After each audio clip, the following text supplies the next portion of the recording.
Bom, irmãos, nós estamos chegando a uma reta final das nossas séries de mensagens sobre indicadores fragmentados. Foi uma série boa, uma série onde nós podemos olhar para alguns pontos, algumas palavras desses indicadores, essas frações, que elas trazem e norteiam vários aspectos da vida. Brevemente, um resumo, nós começamos falando sobre justiça. Olhamos para um cenário onde o mundo tem um caos nele, um mundo onde reina a injustiça e um mundo onde nós somos convidados em Jesus para, de maneira participativa, podemos também ser agentes e colaboradores de trazer a justiça ao mundo. Essa é uma das belezas do Evangelho. Encontramos justiça através do sacrifício de Jesus na cruz e dessa forma convidados a poder sermos coagentes nesse processo onde há uma injustiça na sociedade de podermos promover a justiça. Falamos sobre amor também. Um mundo fragmentado na ausência de amor que consegue encontrar o verdadeiro amor na pessoa de Jesus. O sacrifício de Cristo na cruz do Calvário. Falamos sobre espiritualidade, onde cada ser humano tem dentro de si uma inclinação para a busca do eterno, para a busca daquilo que traz sentido para a vida. Onde cada pessoa, cada indivíduo, começa a colocar frações, parcelas ou várias outras coisas como um senhor dentro de sua vida pela sua inclinação. E o mundo onde nós temos uma espiritualidade fragmentada, ela precisa ser reorientada à luz daquilo que é a verdadeira espiritualidade. Nós encontramos isso na pessoa de Jesus. Falamos sobre a beleza, de encontrar um equilíbrio ao olhar para a beleza no ordinário. Cada um de nós aqui vive suas vidas comuns e ordinárias, levantam todas as segundas, batem um cartão, trabalham ao longo da semana, voltam para suas casas, têm que lidar com as suas dinâmicas do lar, têm que lidar com as suas dinâmicas da vida, e às vezes nessa coisa caótica que é a vida, nós não conseguimos encontrar beleza ao vermos um momento comum e diário nosso. E o mundo hoje acaba nos prezando ou ensinando que por vezes não há tanta beleza nisso. Mas nós olhamos e vimos que há muita beleza na vida comum, diária, na nossa vida ordinária. Nossa vida que ela é repetida, constante. Nós falamos sobre liberdade e sobre verdade, que de certa maneira as duas andam juntas. A liberdade ela é um fruto da verdade e vice-versa. Quando nós encontramos a verdadeira verdade através de Jesus, ela nos promove liberdade. E essa liberdade também nos ajuda a enxergar as coisas de maneira verdadeira. Isso tudo reorientando nossos corações e mentes aonde? Em Jesus. E por fim, agora nós chegamos a falar sobre poder. Essa é a nossa última mensagem. Falar sobre poder. Quando eu olho para esse tema, quando eu penso sobre o poder, me traz uma conexão de que o poder é a força que move todos esses outros indicadores. Através do poder. Através da atuação do poder. E por vezes pensando nessa mensagem ao longo dessa semana, eu me perguntei como é que o poder ele pode estar então fragmentado. Lembra que a nossa série é falando sobre essas fragmentações. Como é que o poder ele pode estar fragmentado? E para isso a gente precisa olhar lá para o Éden. E de fato, lá no Éden é o início de todas as coisas. Nós temos ali a primeira atribuição de poder dada ao homem como um mandato cultural, mas nós também temos o início do mal envolto ao poder. Quando o homem recebe esse mandato cultural dado por Deus, mais à frente, depois no capítulo 3, o homem usa esse poder de uma forma errada, e ali entra o mal na humanidade. Mas antes de falarmos sobre esse mandato cultural do ser humano, quando nós olhamos lá para Gênesis, nós precisamos pensar e falar sobre o poder. Por vezes ele traz a palavra poder, uma conotação um pouco suja, um pouco carregada, um pouco opressora, um pouco forte, um pouco arrogante. Não sei se isso é para vocês, mas quando eu penso na palavra poder, por vezes ela traz um pouco desse peso, por vezes mais mal do que bem, acerca dessa palavra. Wright ele fala algo sobre isso bem interessante. Ele fala, sabemos que o poder ele é importante, mas sabemos também que ele pode facilmente produzir um mal tremendo. Pensando sobre isso, será que nós podemos sobreviver sem poder ou sem o poder? Claro que não. As coisas elas precisam ser feitas. As leis devem ser criadas e minimamente aplicadas. A infraestrutura ela deve ser mantida. Precisamos de energia, precisamos de estradas, precisamos de saneamento, precisamos de eletricidade, água, luz. Precisamos de ordem e método. Se não há poder, não há ordem e método. Às vezes nós podemos até mesmo fantasiar de que podemos sobreviver sem poder, sem o poder, e ter uma vida simples, entre aspas, sem depender de ninguém ou de nada, além de nós mesmos. Porém, até para esse estilo de vida é necessário comando. Muitos dos outros indicadores que nós falamos, te trouxe um breve resumo, eles necessitam de uma comunidade básica em que as decisões elas precisam ser tomadas e colocadas em prática. E isso significa poder. A nossa história, ou a história da humanidade, ela mostra como essa percepção do poder, ela moveu a história. Há muita bravura na história da humanidade, mas há também muita crueldade. Movimentos nascem e morrem, lutas veladas ou não pelo poder, e às vezes pela simples liberdade, que nada mais é do que um poder também. No caso, sobre você e sobre as suas escolhas. É completamente impossível, queridos, nós olharmos para a humanidade sem a ótica do poder. E ela não sai da equação. Em alguns casos, ela potencializa a equação. Vamos voltar lá para o mandato cultural que nós falamos. Abra suas Bíblias em Gênesis, capítulo 1. Nós vemos em Gênesis capítulo 1, na primeira página das Escrituras, o ser humano recebendo um poder. Antes dos versículo 28, ele vai falar sobre isso, mas nos versículos para trás, quando Deus começa a criar os seres viventes, quando Deus começa a criar animais, peixes, aves terrestres, as aves, as árvores, os frutos, Ele dá um mandato para essa criação. Multipliquem, espalhem-se pela terra, povoem a terra. E aí quando ele chega agora na criação do ser humano, quando ele chega em Adão, no versículo 28, nós vemos aqui uma dimensão extra desse mandato. Ele fala no versículo 28 do capítulo 1. Então Deus abençoou e disse, sejam férteis e multipliquem-se. A mesma coisa para o resto da criação. Cresçam, espalhem, povoem a terra. Encham, e agora ele vai dizer, encham e governem a terra. Dominem sobre os peixes do mar, sobre as aves do céu e sobre todos os animais que rastejam pelo chão. Aqui Deus está dando ao ser humano um poder sobre a criação. O que isso nos mostra? De que o poder ele vem de Deus. O poder sobre as coisas, ele é dado a nós, seres humanos, através de Deus. Davi usa a mesma expressão lá em Salmos capítulo 8. Abre lá. Salmos capítulo 8.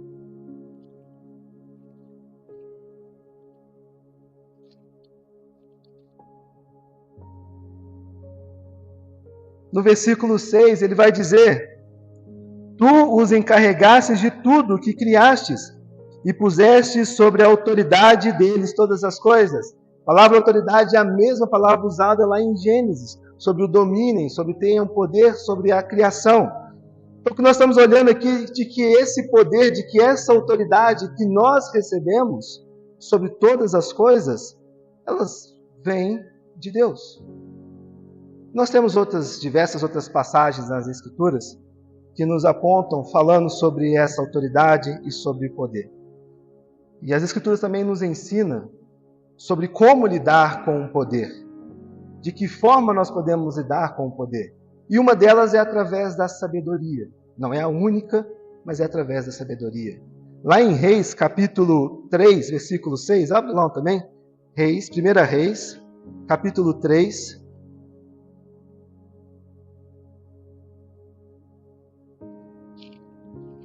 versículo 6. Nós temos Salomão levando uma oração até Deus quando ele recebe ali o governo sobre a nação de Israel. E no versículo 3, no versículo 6, ele vai dizer: Salomão respondeu: Tu mostrastes grande amor leal a teu servo, meu pai, Davi, pois ele foi fiel, justo e verdadeiro diante de ti. Agora continuastes a mostrar teu grande amor leal, dando-lhe um filho para sentar-se em seu trono. Agora, ó Senhor, meu Deus, tu me fizestes reinar em lugar de meu pai Davi, mas sou como uma criança pequena que não sabe o que fazer.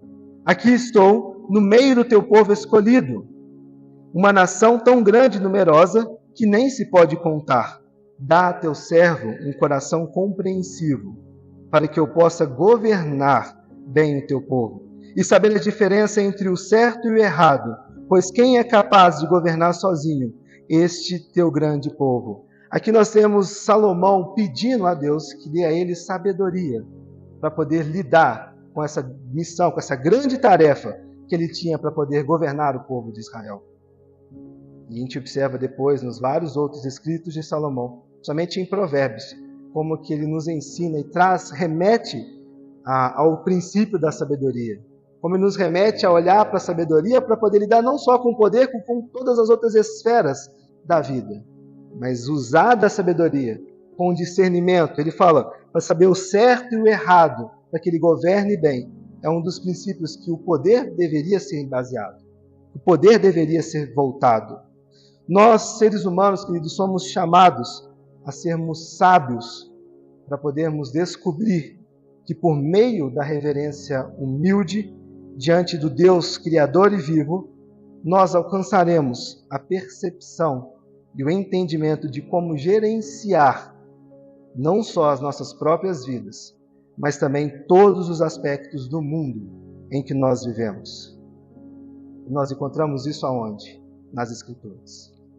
Somos encharcados de porções que nos promovem a conhecimento e sabedoria, para que a gente consiga lidar não só com o poder, mas com todos os outros indicadores da vida.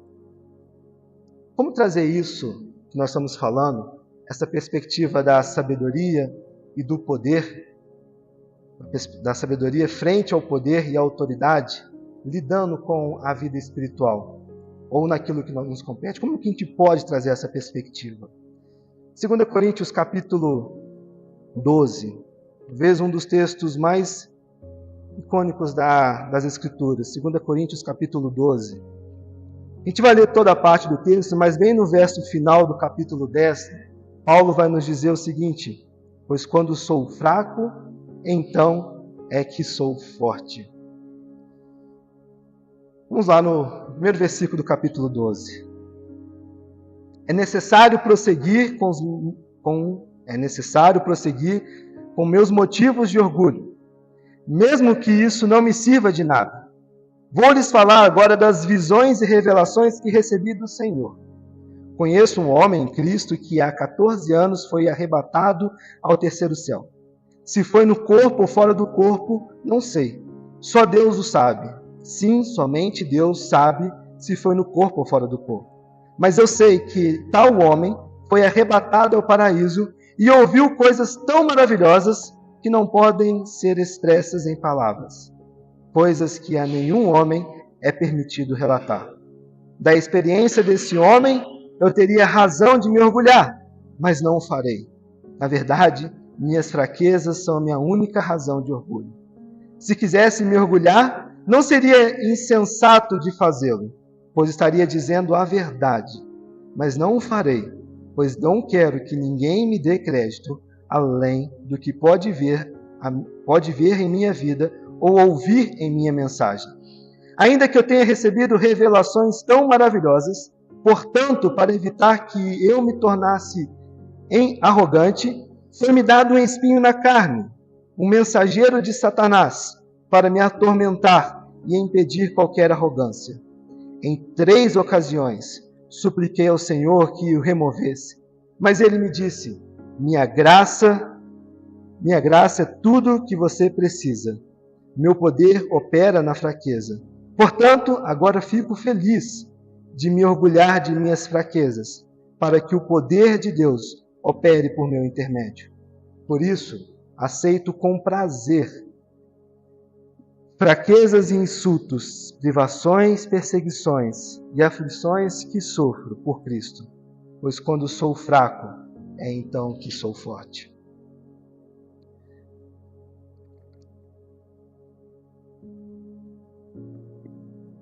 Dédalo, não sei se vocês já ouviram esse nome, talvez alguns sim.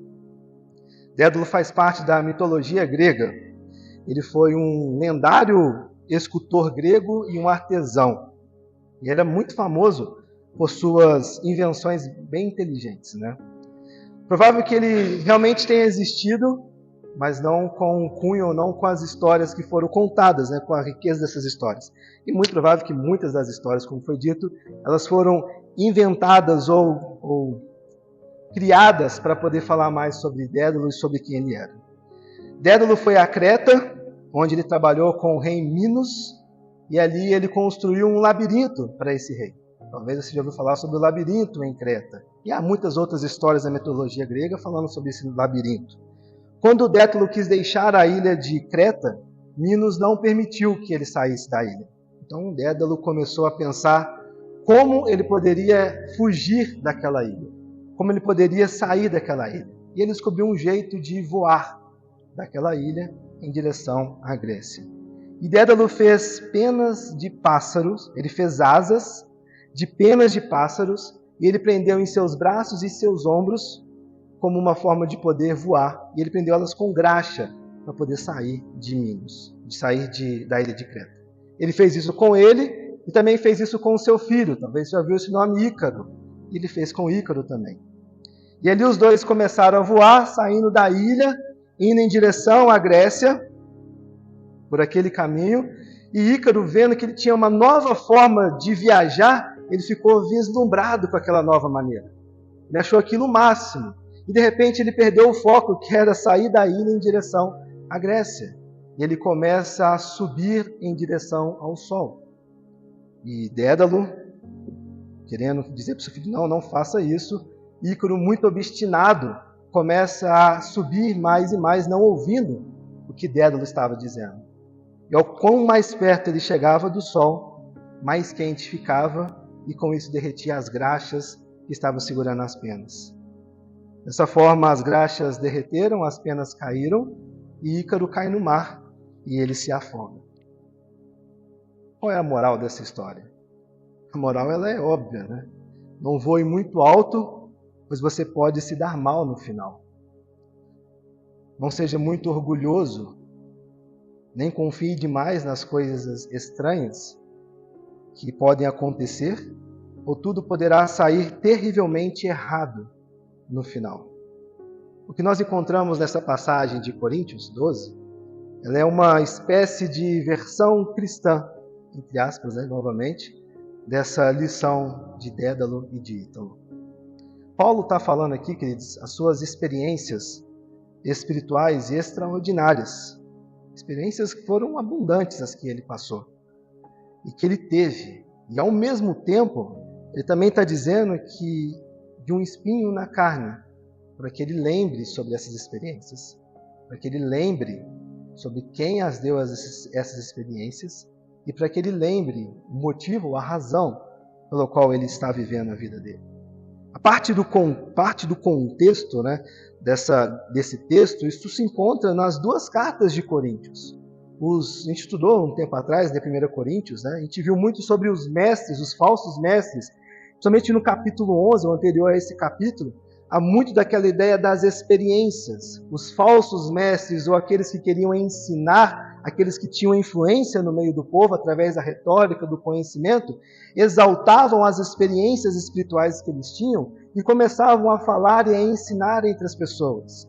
E aqueles crentes que eram crentes comuns e que não tinham conhecimento, eles ficavam impressionados com o que era dito. Ficavam impressionados com as ênfases nas experiências, com as ênfases nos ritos, com as ênfases em todo um contexto espiritual. Aquilo era algo muito comum e as pessoas iam se levando pelos falsos mestres, pelos falsos ensinos, pelas coisas extraordinárias. E daí Paulo, aqui no capítulo 12, ele chama a responsabilidade para si. Ele chama a responsabilidade para as experiências espirituais, que elas devem ser entendidas na ótica do Evangelho, não na ótica do indivíduo, não na ótica daquilo que você ou eu experimentamos ou que aqueles mestres experimentavam, trazendo poder ou glória ou honra para eles, mas sim sempre na ótica daquilo que o Evangelho mostraria através dessas experiências. Nós não vamos, nesse momento, expor ou tratar o que são essas experiências que Paulo cita aqui, terceiro céu, fora do corpo, dentro do corpo. Sei que isso gera muitas dúvidas e a gente precisa ter resposta para essas coisas, mas não é o momento para elas. Nem o que Paulo viu, ou o que ele experimentou, ou que ele ouviu.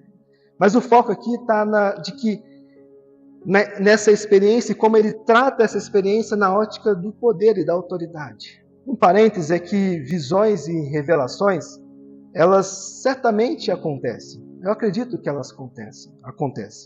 Essas experiências espirituais. E elas podem ser bem reais, elas podem ser de Deus de fato.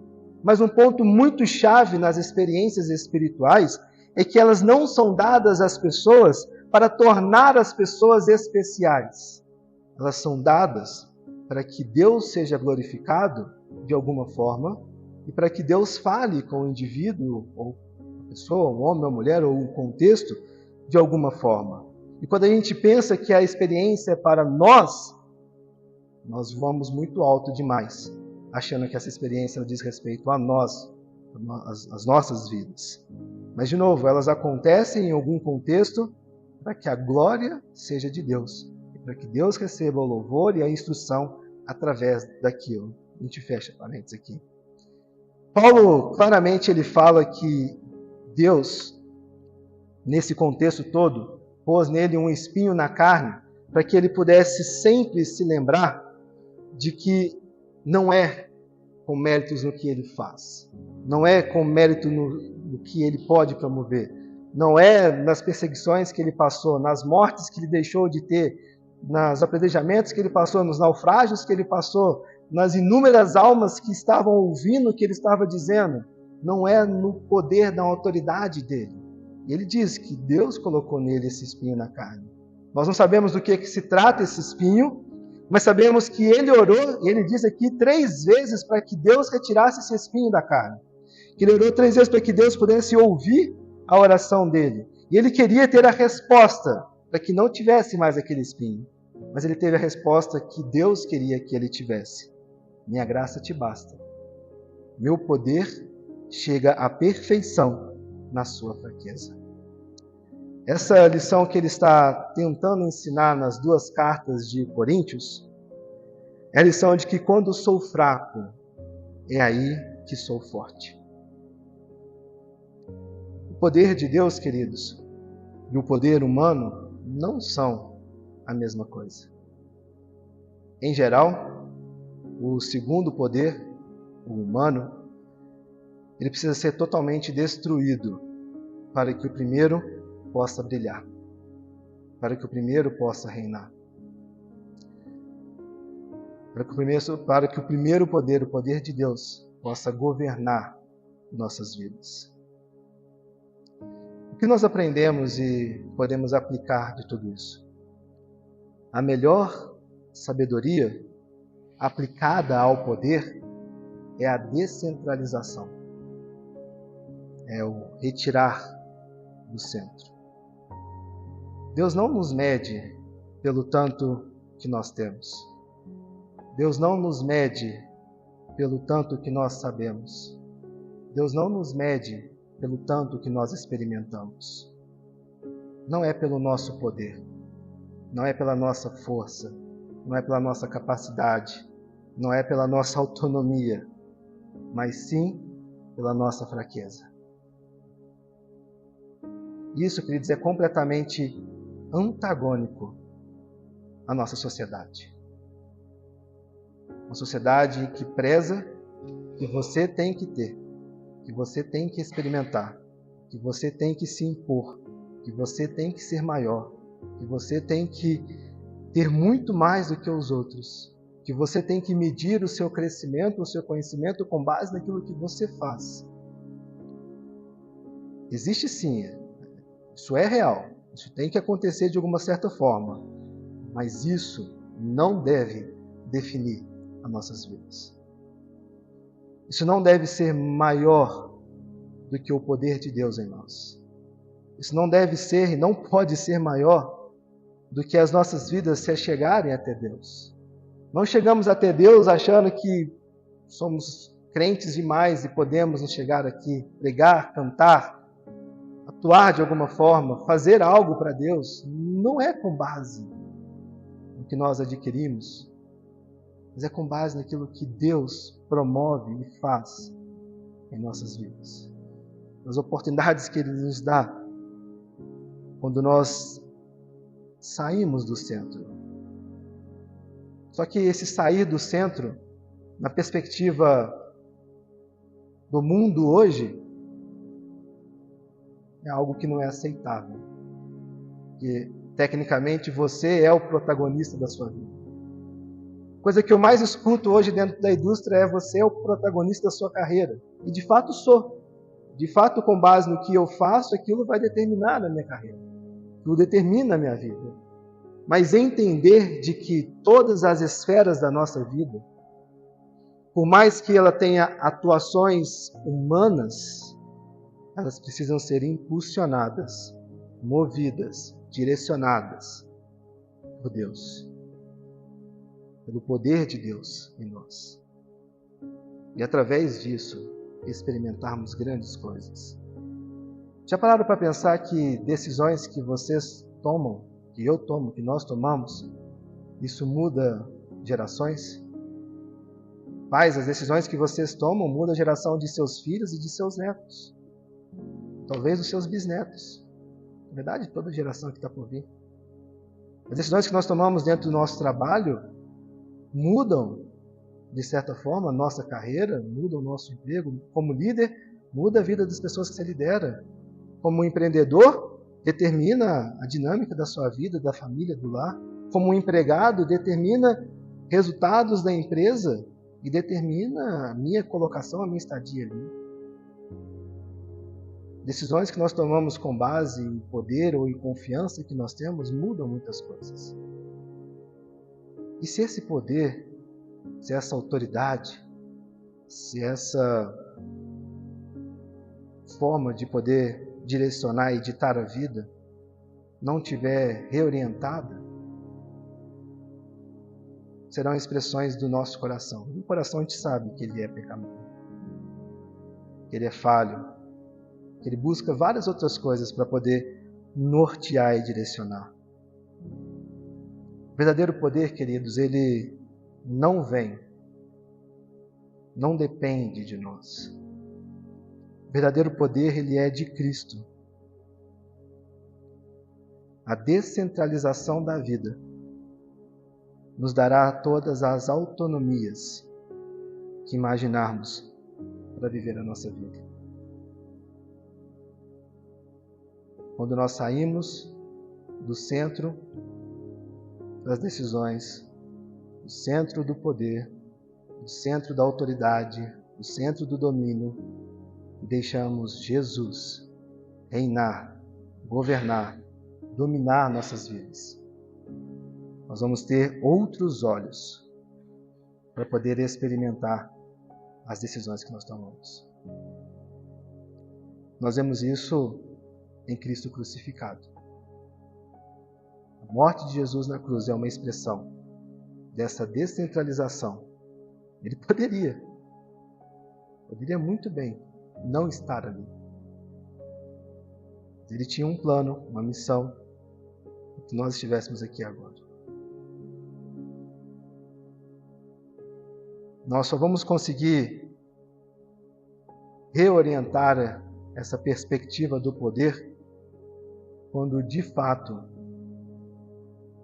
em todas as esferas da nossa vida, Deus for o poder maior. Deus governar todas as coisas. E a partir dali, a gente consegue expressar o que Deus fez e faz em nossas vidas.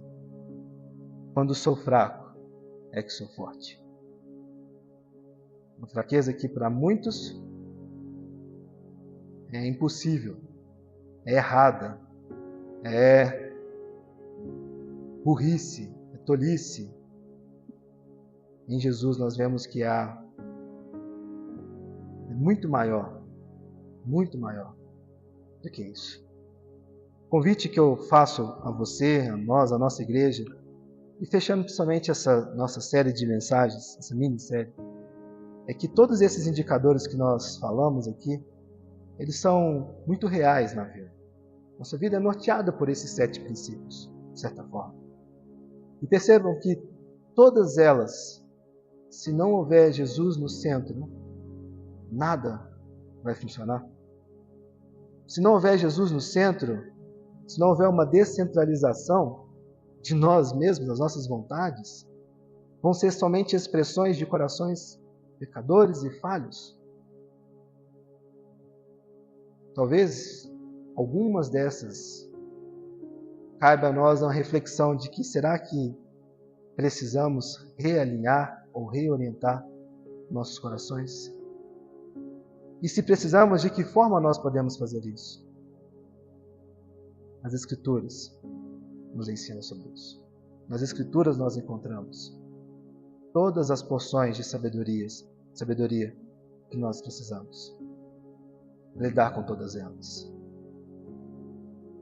E o ponto-chave é entender que o poder para isso sai de nós e é impulsionado por Cristo. Quando nós tomamos essa decisão, quando nós experimentamos isso, todas as outras esferas da vida começam a encontrar sentido e ressignificado. Te convido a realmente pedir para que Deus sonde seu coração. E se há necessidade que isso aconteça de alguma forma, que Deus fale contigo. Que Deus mostre o que precisa ser mudado. E que Ele mostre aonde o seu poder está falando mais alto do que o poder de Deus. Vamos orar? Obrigado, Jesus, porque encontramos no Senhor a chave para ressignificar o Deus em nossas vidas. E eu oro, Pai, para que possamos experimentar essa descentralização, sermos fracos, mesmo em meio a uma sociedade que impõe ou chama para outra realidade, mas fracos no sentido de que não temos nada a oferecer ao Senhor, exceto mãos vazias. E precisamos muito, Deus, mas muito de Ti, para poder reorientar nossos corações e para que possamos encontrar força, poder, autoridade, não nossa, mas dadas pelo Senhor, promovendo nossas vidas, promovendo todas as esferas da nossa vida, nessa reorientação, ó Deus, do nosso coração e mente. Nos ajude, ó Pai, ajude a mim, meus irmãos, a podermos experimentar isso, Jesus. Eu oro a Ti, grato por tudo, ó Deus. Em Teu nome. Amém.